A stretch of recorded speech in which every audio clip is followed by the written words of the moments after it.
충만하여 주시길 간절히 빌고 원하오며 우리 주 예수 그리스도의 이름 받들어 간절히 기도드려 싸움나이다. 아멘.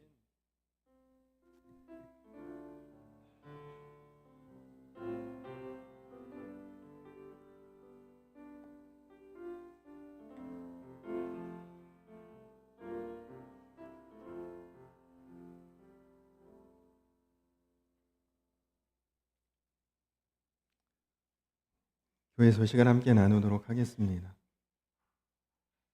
먼저 교회 소식 전하기에 앞서서 어제 우리 교회 학교 친구들 중심으로 서울우유 공장 견학을 다녀왔는데 아주 유익하고 좋은 시간이었고, 교회 학교가 이제 여러 가지 프로그램을 통해 잘 부흥하고 세워지고 있어서 감사하고, 또 이를 위해 후원해 주시고 기도해 주신 성도님들께 감사드립니다. 오늘 2부 예배 후에 당회가 본당에서 있습니다. 올 한 해 목회를 결산하고 또 내년도 목회를 함께 계획하고 또 나누는 그런 시간이고, 또 새로운 임원도 세우는 그런 시간입니다. 당회에 참석은 우리 교회 등록하신 모든 성도님들은 다 참석하실 수 있고 또 참석하셔야 되는 자리니까 길지 않은 시간 같이 이렇게 참여하셔서 함께 우리 교회를 위해 기도하고 또 관심을 가져주시기 바랍니다. 성탄절에 세례 받기 원하시는 분은 세례를 신청하시면 됩니다. 속장님이나 혹은 저에게 직접 신청하셔도 좋고요. 교회에 등록을 하시고 1년 이상 신앙생활 하신 분은 세례를 받으실 수 있습니다. 한 해 동안 보이지 않는 곳에서 열심히 섬겨주신 우리 방송사역팀, 또 앞에서 찬양으로 은혜를 끼쳐주신 찬양사역팀 위로회가 당회를 마친 후에 함께 식사하는 것으로 그렇게 진행되도록 하겠습니다. 우리 교회 학교를 위해 열심히 헌신하신 우리 교사 선생님들을 위한 위로회가 15일 금요일 저녁 7시에 교회에서 모여서 같이 식사하는 장소로 그렇게 이동해서 함께 축복하는 시간을 갖겠습니다. 우리 지방의 교역자회의가 12일 화요일 오전 11시에 안디옥 교회에서 있습니다. 양주 지방 여선교회 개사회가 12월 16일 토요일 오전 10시 30분에 회천교회에서 있습니다. 또 우리 교회 남선교회 원래회, 여선교회 원래회가 다음 주일 2부 예배 후에 예찬실과 교육관에서 있겠고, 청년부 모임도 다음 주일 2부 예배 후에 본당에서 모여서 순서를 진행하도록 하겠습니다. 연말이라 여러 가지 예배와 행사들이 진행이 될 텐데 12월 22일 금요일 밤 9시에 성령기도회를 성탄 캐롤의 밤으로 캐롤 찬양도 부르면서 뜨겁게 기도하는 시간을 갖겠고요. 또 성탄맞이 달란트 축제가 24일 주일 2부 예배 후에 본당에서 진행을 하도록 하겠습니다. 아래 게시판에 보면 참가를 원하시는 분은 개인으로나 혹은 서로 이렇게 마음이 맞는 분들끼리 모여서 신청을 하셔도 되고, 속회별로는 의무적으로 한 팀 한 가지씩은 꼭 참석을 하실 수 있도록 참가하시기 바랍니다. 또 성탄 축하 예배가 12월 25일 월요일 오전 11시에 있겠습니다. 송구 영신 예배 12월 31일 주일 밤 11시에 있겠습니다. 이 시간에는 우리 사랑속 나오셔서 특별 찬양하시겠습니다.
이 사랑 속 아유 너무너무 은혜롭고 참 마음에 울림이 있고 감동이 있는 귀한 찬양 해주셔서 감사합니다. 우리 사랑 속 서로 주 안에서 더 합력하여 선을 이루도록 우리 박수를 한 번 더 축복하겠습니다.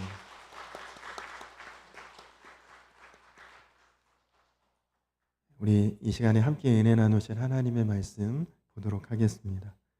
함께 보실 하나님의 말씀은 신약성경 사도행전 27장 37절에서 44절까지 말씀 보도록 하겠습니다.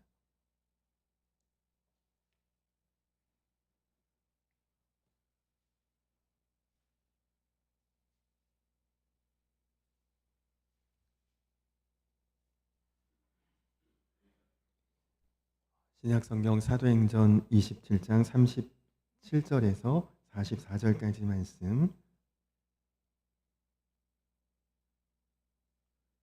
우리 한 절씩 교독하도록 하겠습니다. 배에 있는 우리의 수는 전부 276명이더라.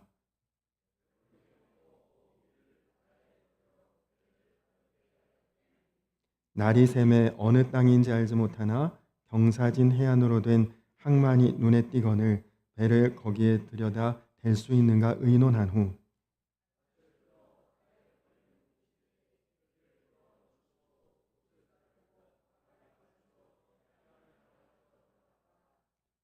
두 물이 합하여 흐르는 곳을 만나 배를 걸매 이 물은 부딪혀 움직일 수 없이 붙고 고물은 큰 물결에 깨어져 가니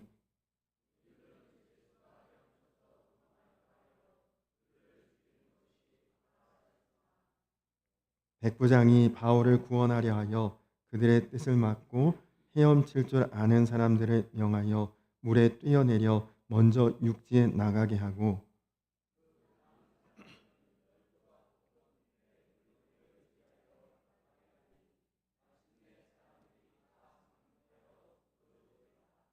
아멘. 할렐루야. 오늘도 예배하는 모든 주의 백성, 주의 자녀된 우리 성도님들 모두를 주님의 이름으로 축복합니다.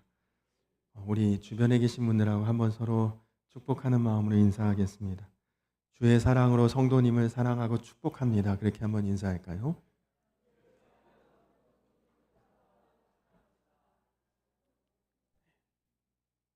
조금 길면 많이 힘들어 하시는 것 같아요.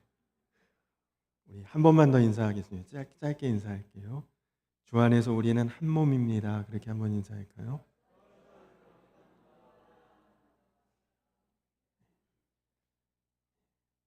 그렇습니다.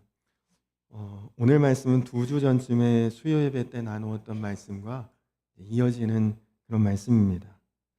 그때 제가 전했던 말씀이 사도 바울이 지금 이스라엘 욥바에서 이제 로마 제국의 수도인 로마로 이제 배를 타고 죄수가 돼서 호송되어 가고 있는데 그 배에는 모두 276명이 타고 있었다. 오늘 우리가 읽었던 말씀 첫 구절이 그렇게 전하고 있죠.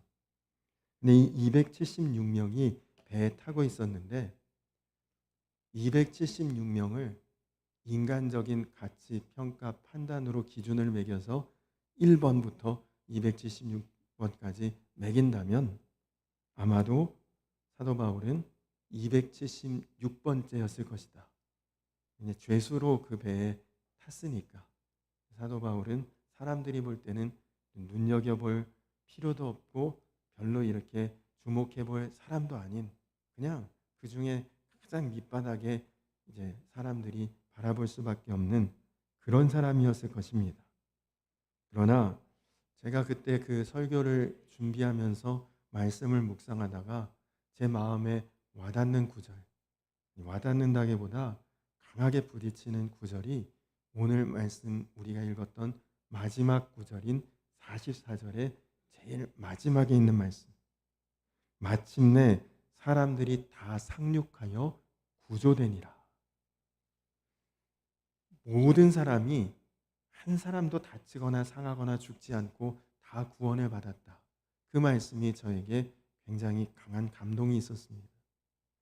사실 지금 이 배는 사도 바울이 타고 있는 276명이 타고 있는 이 배는 지금 이스라엘을 떠나 로마로 가던 항해를 하는 중에 중간에 유라굴로라는 엄청난 광풍 태풍을 만나서 배가 난파되고 표류하고 다 지금 죽을지 살지 모르는 그런 위기 가운데 있었는데 이 사람들 한 사람도 죽지 않고 한 사람도 다치지 않고 다 그 생명이 구원을 받고 구조가 되었다. 그 내용입니다. 네, 여러분, 이 배에 276명 타고 있었는데 아까 말씀드렸듯이 사도 바울은 그 중에 굳이 인간적인 기준과 가치로 보면 주목할 만한, 내세울 만한, 그렇게 이제 사람들이 평가할 만한 그런 사람이 못 되었는데 276명이 다 구원받고 생존하고 구조될 수 있었던 원인이 무엇이냐? 바로 사도 바울 때문에 그렇게 되었다는 거죠. 여러분, 여기 배 276명 타고 있는데 별의별 사람 다 타고 있었을 것입니다. 다 구조하고 구원받아야 될 그런 자격이 있는 사람들만 타고 있었던 것 아니거든요. 그 배에 타고 있던 선원들은 어떤 사람들이냐? 사실 이 배가 난파된 건 이 선원들 때문입니다. 왜냐하면 겨울에는 항해를 하는 것이 굉장히 위험하던 때입니다. 바람이 거세고 해류가 강하고 그래서 겨울에는 배를 띄우지 않고 정박했다가 봄이 되면 배가 로마로 가는 것이 순리인데 선원들이 굳이 배를 지금 띄워야 된다. 그렇게 주장했던 이유는 지금 배가 머물러 있던 곳은 작은 항구였습니다. 뭔가 즐길 만한 또 이제 자기들이 어떤 욕구를 채울 만한 그런 항구가 못 되니까 여기서 차라리 물 위에서라도 배를 조금 더 몰아가서 다음 항구인 큰 항구에 거기 가면 환락과 쾌락과 유의를 즐길 만한 것들이 많은 그 항구까지 가서 우리가 겨울을 나자. 그래서 억지로 위험한데 배를 띄웠다가 지금 배가 난파하고 표류하게 되었거든요. 그러니까 사람들이 별로 좋은 사람들이라고 말하기가 어렵겠죠. 유의와 쾌락과 환락을 즐길 목적이 있었던 사람들이 선원들이었습니다. 그 다음 또 로마 군인들은 어떻습니까? 이 사람들은 전쟁터에서 사람 죽이고 약탈하고 노략질하는 것이 별로 마음에 거리낄 것이 없는 아주 거친 사람들입니다. 또 압송되는 사람들은 죄수들이었는데 이 죄수들 중에는 사도 바울 같이 뭔가 억울하게 누명을 쓰고 붙잡혀온 사람들도 있었겠지만 대부분은 정말 죄질이 아주 나쁘고 상당히 좋지 않은 사람들이 대부분 이 죄수들의 구성원들이죠. 그리고 그 외에 이제 이 배에 타고 있는 승객들 다 좋은 사람들만 탔을까요? 다 훌륭한 사람들만 있었을까요?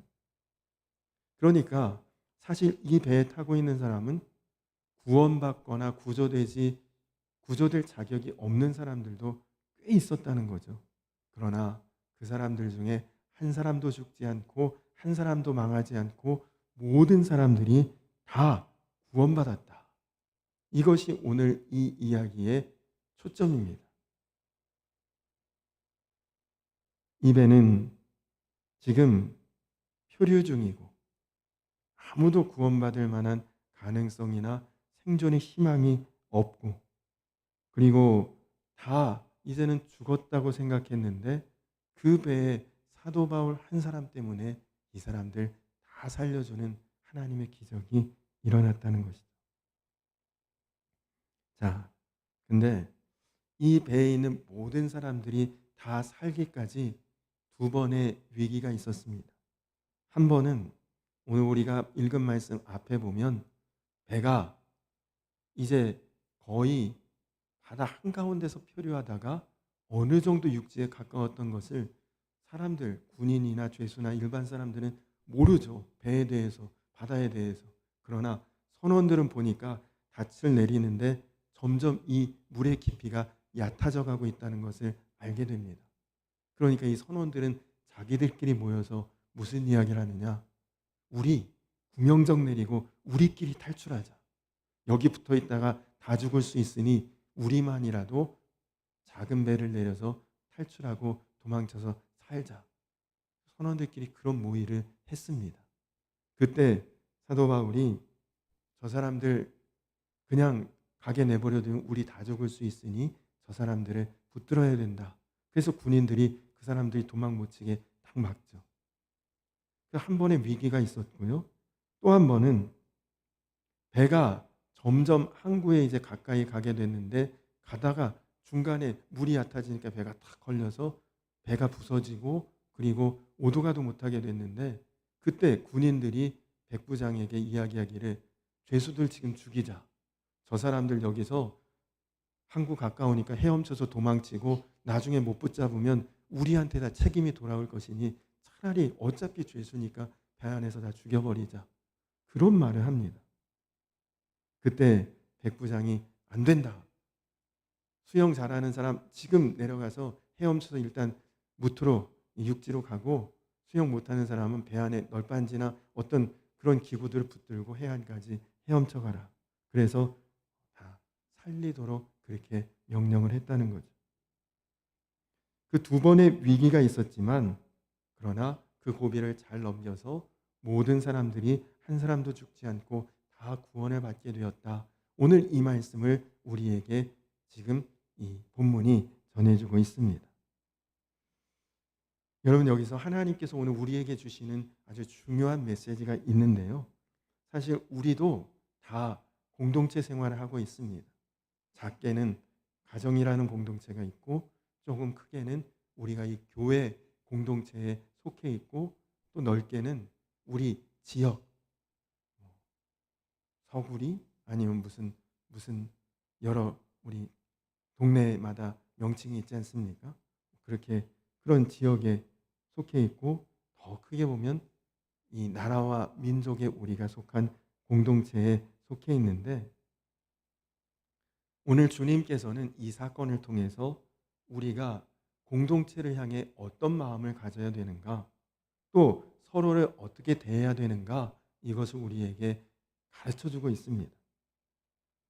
여러분이 사도 바울이 타고 있는 배는 큰 배였습니다. 276명이 타고 있었다는 것은 이 배가 규모 있고 크고 아주 안전한 배라는 것을 우리에게 전하고 있는데 이런 배도 풍랑을 만날 수 있고 이런 배도 풍랑을 만나니까 이렇게 난파되고 표류할 수가 있듯이 우리 공동체도 우리 가정 혹은 우리 교회 혹은 우리 지역 우리 나라 전체도 때로는 위기를 이런 풍랑을 만날 때가 있다는 것이죠.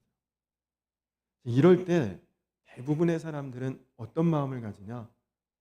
문제가 왔다. 어려운 일이 생겼다. 시험 될 일이 있다. 큰일 났네. 문제 생겼네. 이거 곤란한 상황이네. 다 여기에 마음을 먼저 둔다는 것이죠. 그러나 여러분 오늘 말씀을 보니 다 죽을 것 같은 상황이지만 하나님께서 다 살려주시지 않습니까? 우리가 인생에 우리 가정이든 교회든 아니면 뭐 여러분 직장이든 뭐 어떤 공동체라도 문제가 생겼을 때 그 문제를 능히 다스려 주실 분, 해결하실 분, 거기서 건져 주실 분 하나님이시라는 것을 우리가 믿어야 된다는 것입니다. 여러분 하나님을 넘어설 문제가 있겠습니까? 하나님도 이건 나도 손 못 쓰겠다 포기할 만한 문제가 세상에 있겠습니까? 그 어떤 심각한 문제라도 그 어떤 대단한 문제라도 우리가 볼 때 그런 것이죠. 하나님 보실 때는 아무것도 아닌 것입니다. 여러분 어린아이들이 이거 큰일 났다 대단하다 막 심각하다고 얘기하는 건 어른들이 볼 때는 아무것도 아닌 일들 아닙니까? 어떤 문제보다도 하나님 더 크신 하나님 아무리 대단하고 심각한 것도 하나님 보시기에는 별것 아닌 것 능히 해결하실 수 있습니다. 그렇기 때문에 우리가 정말 조심해야 될 것은 문제가 아니라 문제를 문제라고 생각하는 우리 마음이 사실은 문제인 것이죠. 그게 왜 문제입니까? 오늘 말씀이 바로 그게 왜 문제인지를 우리에게 전하고 있습니다.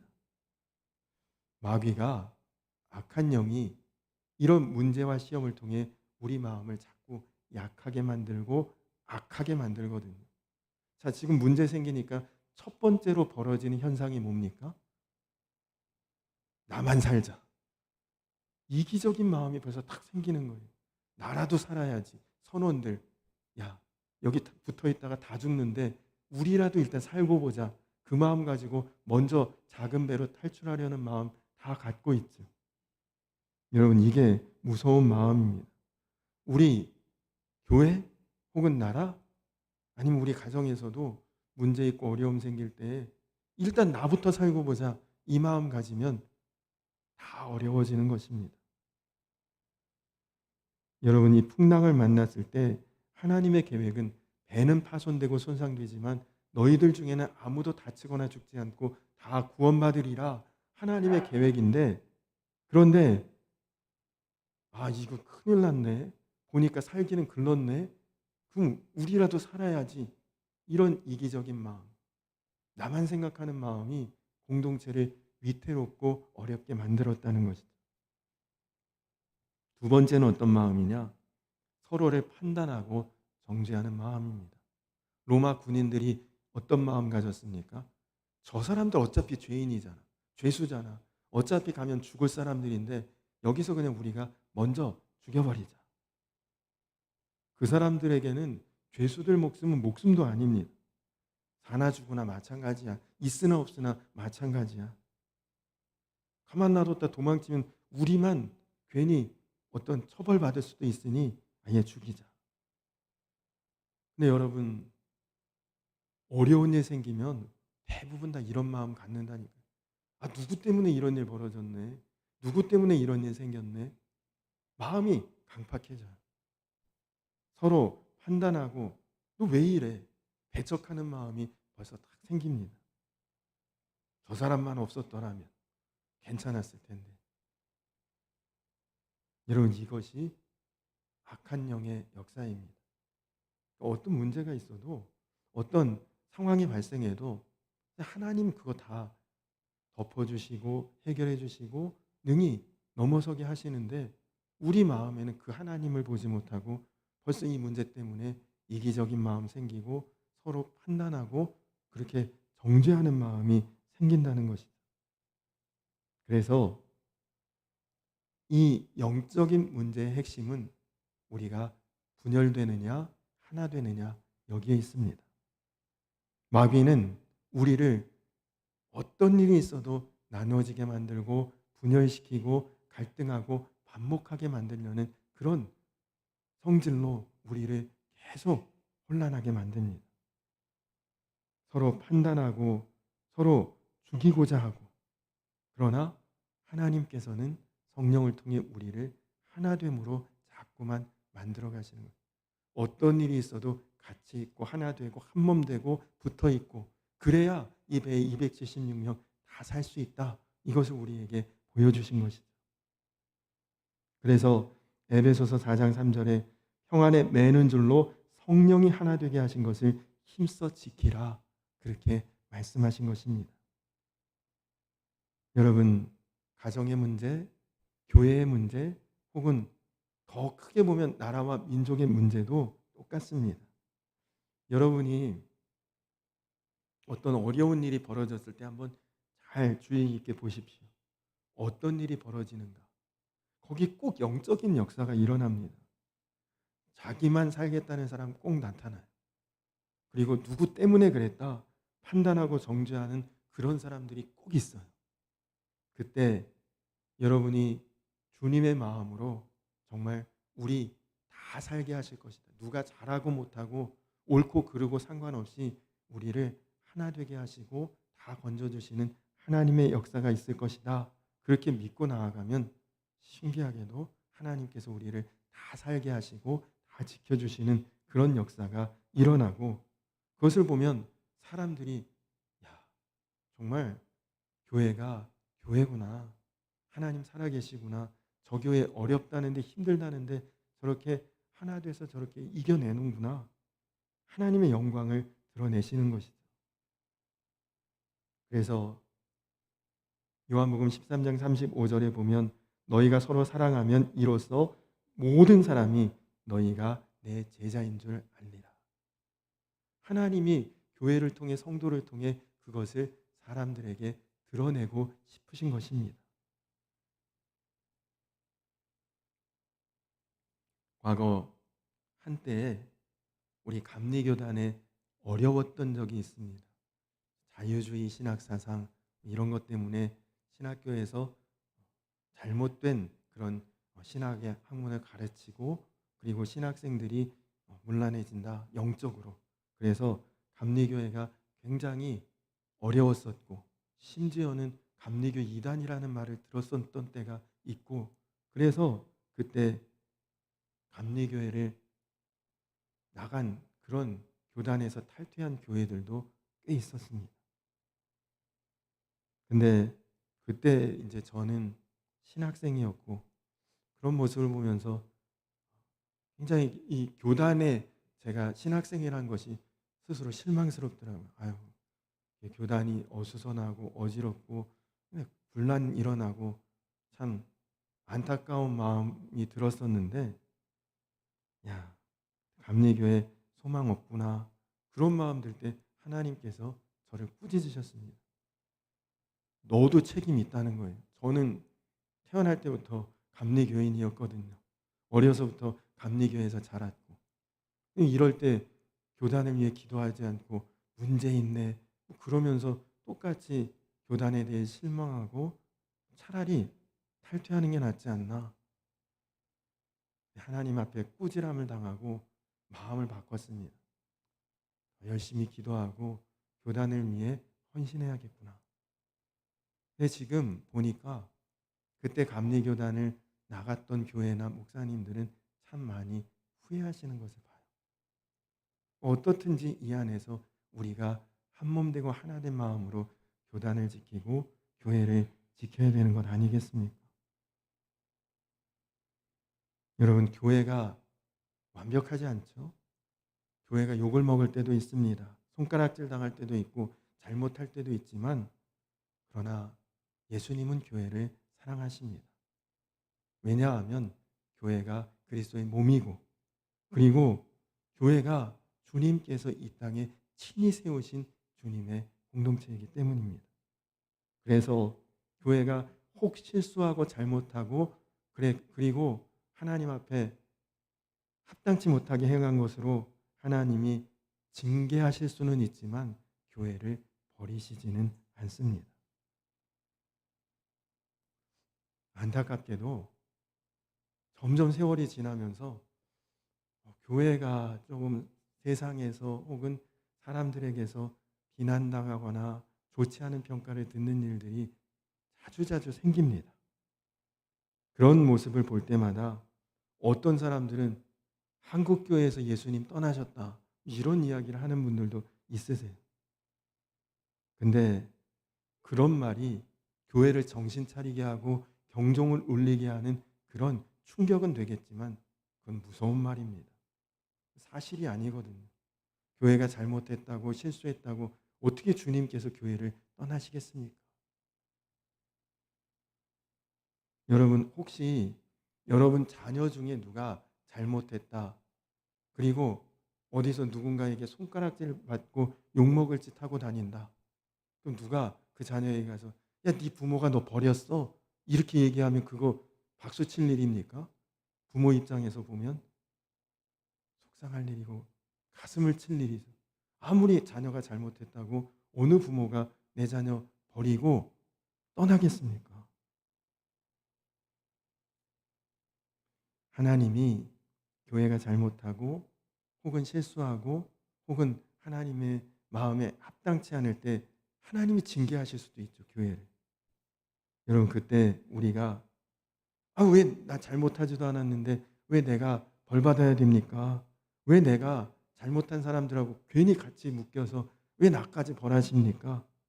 그렇게 마음을 가질 것이 아니라 하나님 내가 맞겠고 그 잘못 그 벌 제가 받겠습니다. 이렇게 해야 우리가 오히려 그것을 더 잘 넘어설 수 있고 이겨낼 수 있습니다. 가정에서 형제가 또 혹은 자매가 이렇게 다투고 싸우고 그럴 때 마지가 나서서 엄마 잘못했어요. 제가 혼날게요. 이렇게 하면 해결돼요. 그냥 부모 마음에도 아유 됐다 이렇게 되지만 서로 제 잘못이라고 막 그렇게 나오면 그러면 난 아무 잘못 없고 나 집 나갈래. 그럼 오히려 부모 마음에 더 속상할 일 아니겠습니까? 우리가 혹 교회 안에서 어떤 문제가 있다. 가정도 마찬가지. 우리 모두의 잘못입니다. 그 마음 가지고 우리가 하나 되고 한 몸 될 때 우리 책임입니다. 그런 마음을 가질 때 하나님은 276명 죄수도 있고 마음보 나쁜 선원도 있고 그리고 거친 로마 군인 그 안에 다 있어도 하나님 다 살려주시는 거죠. 그게 하나님의 법칙이고 방법입니다. 그래서 여러분 혹시라도 우리가 주 안에서 이렇게 한 몸 된 공동체를 이루었는데 누가 혹 실수했다, 잘못했다 함부로 말하거나 판단해서는 안 됩니다. 어우, 왜 우리 교회 나와가지고 여기 안 다니면 좋겠네. 우리 교회 안 나왔으면 좋겠어. 하나님 마음을 너무너무 아프게 하는 것이거든요. 여러분 하나님께서 그 기준을 가지고 우리를 다 보시면 우리 중에 구원받을 자격과 구원받을 합당한 그런 사람 누가 있겠습니까? 구약의 창세기에 보면 야곱이 12아들을 축복하는데 여러분 야곱의 12아들 중에 누가 제일 뛰어났습니까? 아시는데 그냥 모른 척 하시는 것이죠. 요셉이잖아요. 요셉. 애굽의 총리도 되고 그가 잘 돼서 아버지도 살리고 형제도 살리고 요셉 없었으면 큰일 났죠. 근데 그 요셉을 살게 한 이가 누군지 아십니까? 유다입니다. 유다. 사실 유다는 야곱의 12아들 중에 별로 주목받은 사람도 아니에요. 별로 대단한 일 한 것도 없어요. 근데 유다가 잘한 것은 무엇이냐? 항상 자기를 죽이고 남을 살리는 일을 유다가 잘했습니다. 요셉이 아버지에게 사랑받으니까 형제들이 다 눈에 가시예요. 저놈만 없으면 살겠네. 그러다가 어느 날 이제 기회가 생겨서 요셉을 탁 붙잡아다가 구덩이에 던져놓고 형제들이 이야기합니다. 저놈 여기서 죽여버리자. 아주 두 번 다시 아버지 앞에 못 나가게 여기서 아주 목숨을 빼앗자 그랬을 때 유다가 뭐라고 하느냐. 죽이면 무슨 유익이 있냐. 여기 이집트로 지나가는 상인들이 있을 텐데 그 사람들에게 팔아서 돈이나 받자. 그 돈 우리가 받으면 유익 아니냐. 유다가 돈 가지고 싶어서 그랬겠습니까? 어떻게 해서든지 동생을 일단 살리고 봐야 되니까 죽이지 못하도록. 그렇게 해서 요셉이 이집트에 팔려간 것은 사실 유다 때문입니다. 나중에 유다에게 아들이 삼형제가 있었는데 다말이라고 하는 며느리와 큰아들이 결혼했는데 큰아들이 금방 죽어요. 그러니까 당시 관습에 따라 둘째 아들이 형수와 결혼해서 대를 잇게 하려고 했는데 둘째 아들도 죽습니다. 그러니 유다 마음에 야 이거 셋째 아들까지 저기에 보냈다가는 셋째 아들도 죽겠구나 싶어서 며느리 다말을 친정에 보냅니다. 기다려라. 막내가 남자 고시를 할 수 있을 때까지 기다리고 있으면 나중에 보내겠다 그러고 유다가 안 보내요. 보냈다가 막내 아들까지 죽을까 봐. 그리고 유다가 이제 양털 깎는 시기가 돼서 자기 양털을 깎으러 집을 비우고 그 양을 치는 지역에 갔을 때 다말이 창녀처럼 얼굴을 가리고 분장한 다음에 창녀 복장을 하고 시아버지 유다를 유혹해서 동침을 하고 아이를 임신합니다. 그때 유다는 기득권자 아닙니까? 시아버지니까. 나 이 사실 모른다. 저 사람하고 관계 맺은 일 없다고 딱 잡아떼면 며느리만 망신당하고 당시 법으로는 죽을 수도 있는데 자기는 뭐 깨끗하죠.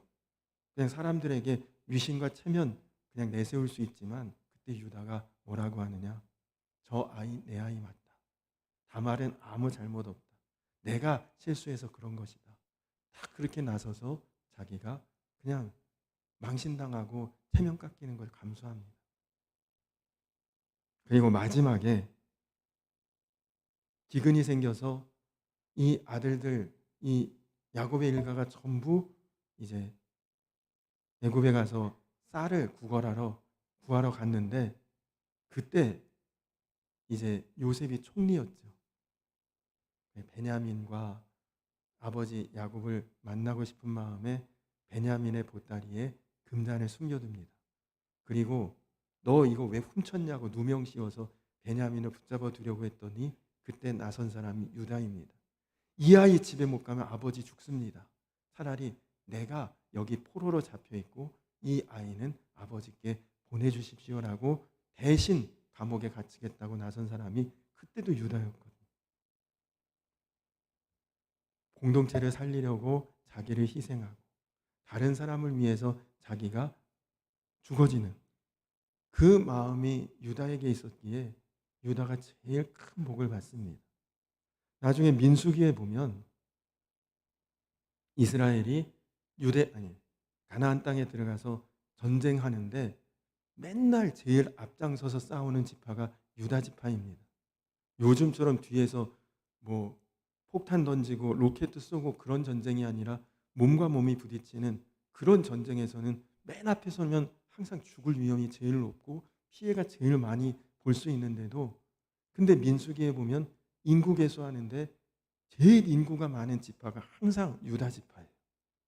하나님이 유다와 그 후손들을 그렇게 축복하셨습니다. 왜요? 공동체를 살리려고 했으니까. 여러분, 오늘 하나님의 마음을 잘 보시기 바랍니다. 하나님은 우리 가정, 우리 교회, 이 나라와 민족 다 살리시기를 원하십니다. 누구 때문에요? 그 구성원을, 공동체를 살리고자 희생하는 그 사람만 있으면 다 삽니다. 나만 살겠다, 저 사람 문제다, 그렇게 나가면 하나님이 다 살려주시기가 어려운 것이죠. 그래서 우리가 볼 때는 저 죄수네, 저 사람 저 도망치려고 했었네, 저 사람 전쟁터에서 사람 막 죽이고 살인자네, 우리가 볼 때는 살 가치 없어 보이지만 그러나 하나님은 다 살려주시기를 원하는 것이 하나님의 마음인 것입니다. 관락가만 찾아다닌 그런 선원들, 그리고 아무나 막 죽이는 로마 군인들, 죄질이 아주 나쁜 죄수들, 하나님은 그들도 다 구원하기를 원하셨습니다. 그래서 사도 바울은 그 배 위에서 무엇을 했느냐? 성찬식을 했습니다. 우리가 본 말씀의 두 구절 앞에 35절을 보시면 떡을 떼어서 모든 사람들과 나누어 먹은 이야기가 나오죠. 그게 성찬입니다. 우리 이제 같이 양식 나눠 먹고 같이 살자. 사도 바울이 그것을 친히 행한 것이죠. 여러분, 성찬이 무엇입니까? 예수님께서 십자가 지시기 전날 밤에 제자들에게 떡을 나눠주시면서 내 몸이다, 포도주를 따라주시면서 내 피다 나눠주셨죠. 무슨 의미입니까? 무슨 의미입니까? 우리 이제 하나야. 우리 이제 한 몸이야. 우리 이제 나눠지고 분리되지 않고 우리는 끝까지 함께 가는 거야. 이게 성찬의 의미입니다. 여러분, 아무리 지저분하고 더럽고 추하고 죄 많고 그래도 다 받아주시는 것이 예수님 마음 아닙니까? 그러니까 집 나간 탕자도 돌아올 수 있었죠. 그러니까 손가락질 받던 세리도 다 받아주시고, 그러니까 더럽다 가늠하는 그런 여인도 다 용납해 주시고, 그래서 우리는 전교인 회의하는 날마다 성찬식을 하는 이유가 바로 그것입니다. 우리 다 하나입니다. 그 의미로 성찬식하고 회의를 하는 거예요.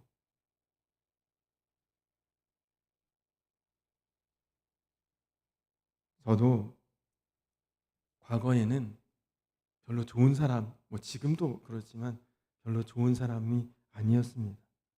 저도 싫은 사람 싫었고 나쁜 사람 보면 나쁘다 말했고 그리고 뭐 잘못하면 비판적이었고 근데 성찬을 받으면서 그 마음이 많이 변화됐습니다. 그래, 그 사람도 하나님의 자녀. 그 사람도 주 안에서 형제고. 용납 못할 사람 없도록 하나님께서 성찬을 통해 우리가 다 하나이고 우린 주 안에서 끝까지 같은 마음, 같은 모습으로 가야 된다는 것을. 그렇게 하나님이 그 마음을 주셨습니다. 허물 많아도 교단을 사랑하는 법을 배웠고 허물 많아도 교회를 사랑하는 법을 배웠습니다. 교회가 왜 이래? 여러분, 우리가 판단하는 입장에 서면 안 됩니다. 나는 실수할 때 없을까요? 나는 잘못할 일 없을까요? 우리는 성찬을 통해 허물 많은 사람, 허물 많은 교회, 허물 많은 민족 다 하나 될 수 있고 그리고 한 몸 돼야 하고 끝까지 같이 가야 되는 것을 배우는 것입니다.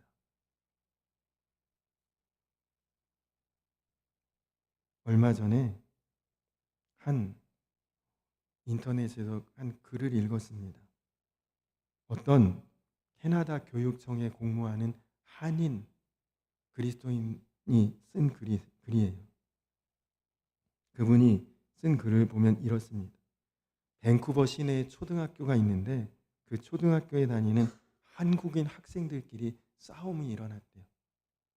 근데 한쪽의 부모님이 다른 쪽에 다툰 아이를 찾아가서 야, 우리 같은 한국인인데 한국인끼리 똘똘 뭉쳐야지 우리끼리 싸우면 되겠냐?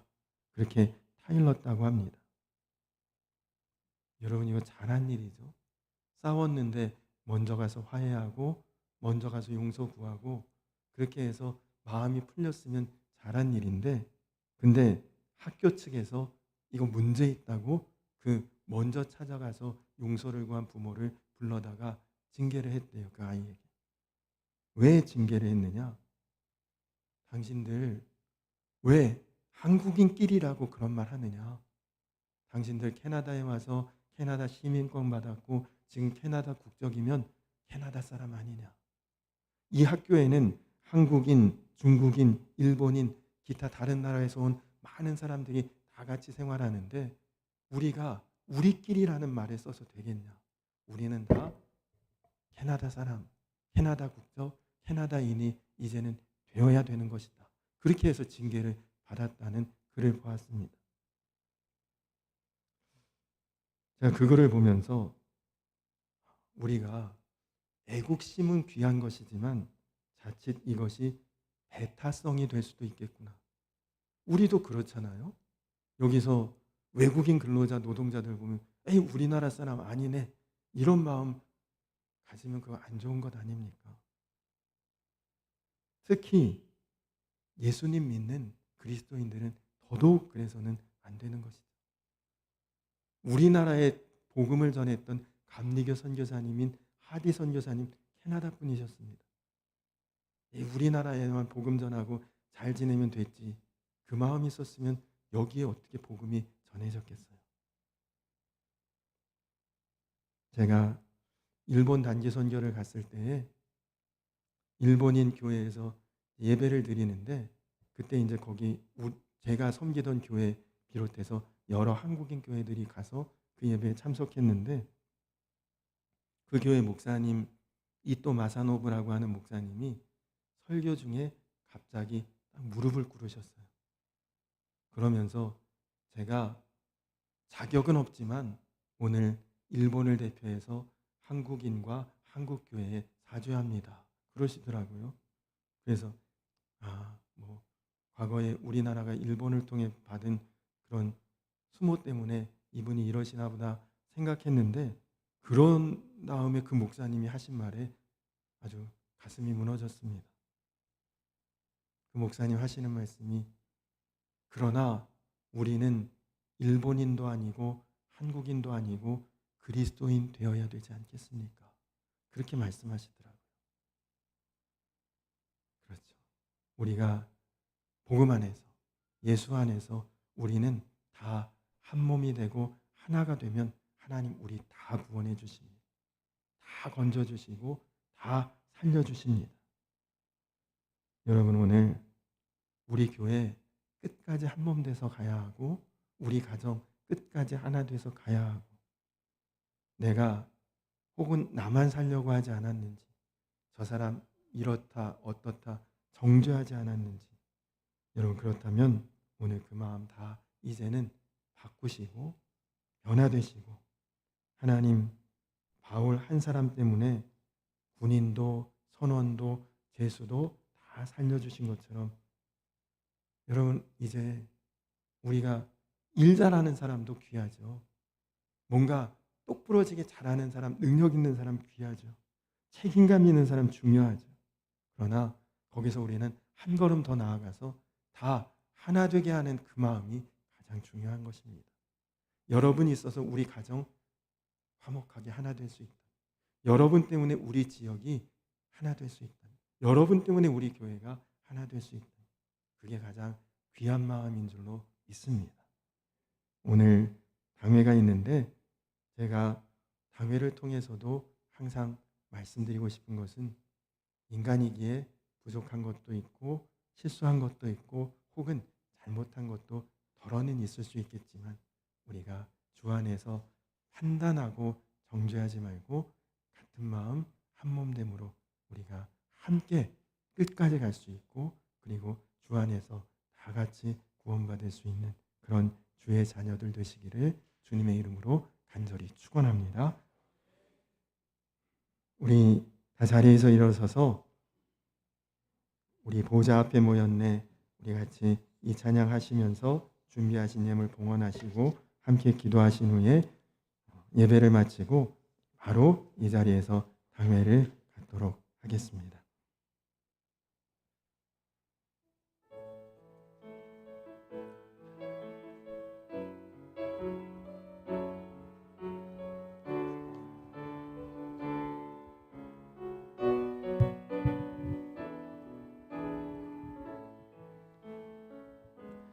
우리 보좌 앞에 모였네, 함께 주를 찬양하며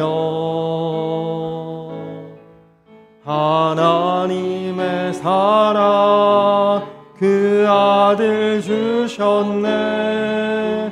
그의 피로 우린 구원받았네. 십자가에서 쏟으신 그 사랑 강같이 온 땅에 흘러 각 나라와 족속 백성 망원에서 구원받고 주 경배드리네.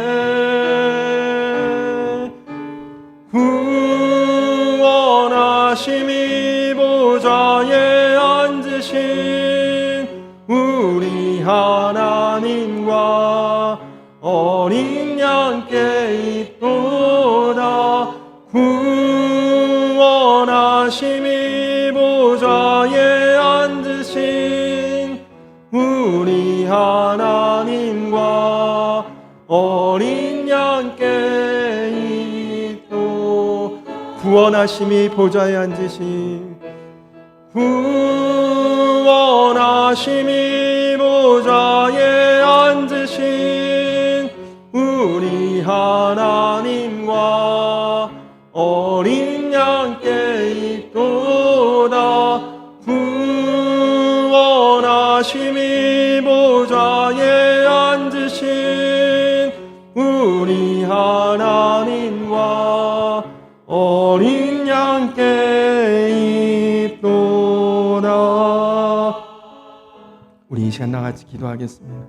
우리 이 시간 나같이 기도하실 때 하나님, 정말 276명이 탄 배에 한 사람도 상하지 않고 다 구원을 받았는데, 그 안에는 나만 살고자 하는 이기주의에 또 누군가를 판단하고 정죄했던 그런 거친 마음의 사람, 또 마음에 정말 수많은 죄를 짓고 있는 그런 죄질이 나쁜 사람들이 있었지만, 그러나 하나님 끝까지 그들이 하나 될 때에 하나님께서 다 살리셨고, 그 하나 되게 하는 힘은 사도 바울 한 사람에게 있었던 것을 우리가 보았는데, 하나님, 나도 우리 가정을, 또 우리 교회를, 또 우리 일터를, 우리 지역을, 더 나아가 나라와 민족도 살릴 수 있는 그 한 사람 되게 하여 주시옵소서. 하나님, 나로 인해서 정말 우리가 끝까지 하나 되게 하시고 끝까지 한 몸 되게 하시고, 그래서 모두가 한 사람도 탈락되는 일 없이 다 구원함에 이를 수 있고 하나님의 은혜 안에 설 수 있도록 하나님 축복하여 주시옵소서.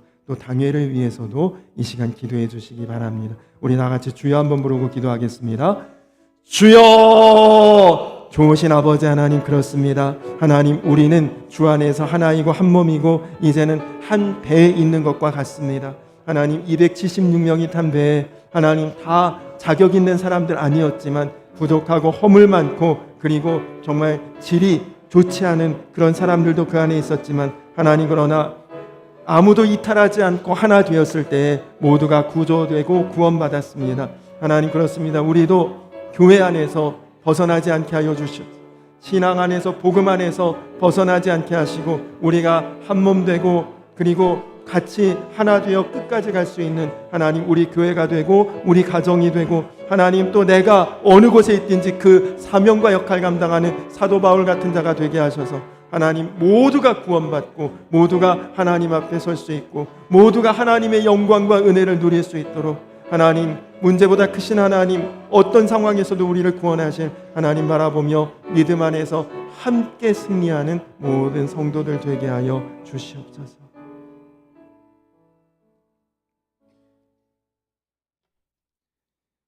그 남은 사람들은 널조각 혹은 배 물건에 의지하여 나가게 하니 마침내 사람들이 다 상륙하여 구조되니라.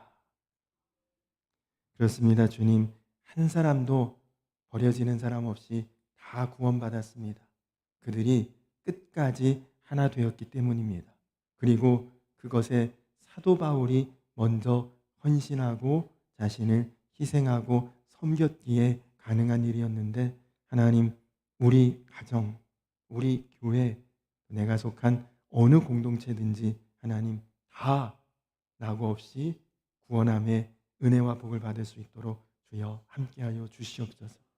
그 일을 행할 수 있도록 하나님, 내가 사도 바울같이 다 용납하고 품어주고 그리고 헌신하고 섬길 수 있는 자 되게 하여 주셔서 내가 있는 가정, 내가 있는 교회가, 내가 있는 지역이, 내가 있는 일터, 또 내가 속한 나라와 민족이 다 구원함의 복을 이룰 수 있도록 하나님 축복하여 주시옵소서. 하나님, 또 오늘은 당회가 있습니다. 하나님, 당회를 통해 우리가 잘못한 것 들추기보다 잘한 것 축복하고 주 안에서 더 비전을 향해, 계획을 향해 나아갈 수 있도록 우리를 하나로 묶어주시고 함께 한 몸 될 수 있도록 인도하여 주시옵소서. 귀한 예물 주여 기뻐 받아주시고 우리 교회가 물질로 어려움 당하지 않고 더 많이 쓰고 베풀고 나누는 교회 될 수 있도록 하나님 축복하여 주시옵소서. 이제는 우리를 죄에서 구원하신 우리 구주 예수 그리스도의 크신 은혜와 아버지 되신 하나님의 놀라우신 사랑과 하나 되게 하시는 성령의 교통하심이 이제 예수님 마음 가지고 하나 되고 한 몸 되어 모두가 다 구원함의 복을 받기를 원하며 또 결단하며 나아가는 모든 주의 자녀와 백성들 위해 이제로부터 영원토록 함께하여 주시기를 간절히 축원하옵나이다. 아멘.